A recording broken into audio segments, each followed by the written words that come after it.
Our plan really rests on kind of three observations about sort of the past, present, and future of the economy.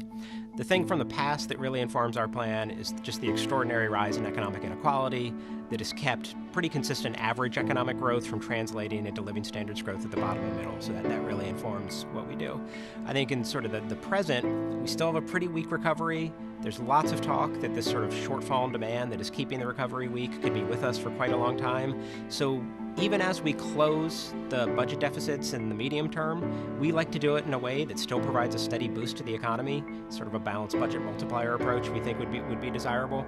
And then in the future, if you look at the things that we have sort of tasked government to do in our economy, retirement income, disability insurance, healthcare financing, education financing, R&D, infrastructure, those are things that we probably need more of in the future than we even did in the past. I think it's absolutely true that sort of the budget of a nation tells you a lot about where their genuine priorities are. Everybody sort of salutes the idea that we should have a mobile society, that there should be equal opportunity for all.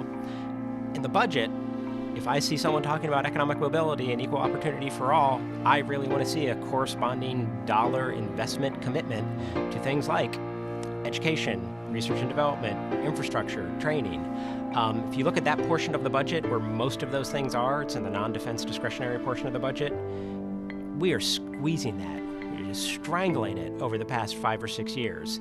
And if you look and sort of projected going forward, very few budget plans really allow that portion of the budget to just expand near as much as our plan allows it to expand. At EPI, our clearest value is that economic policy is a failure if it does not result in broadly shared prosperity. And so when going into sort of a fiscal policy discussion, success is not simply closing projected future budget deficits.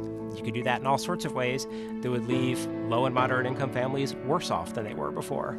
And so to us, our decisions to raise a lot of revenue progressively, to expand our public investment capacity and preserve the social insurance protections we're giving people today, maybe even expand some of those are really about values.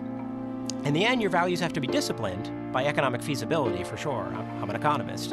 But our read of the evidence is that these are completely feasible. They will have something between a neutral to positive effect on overall growth, but they will make sure that growth is much more broadly shared.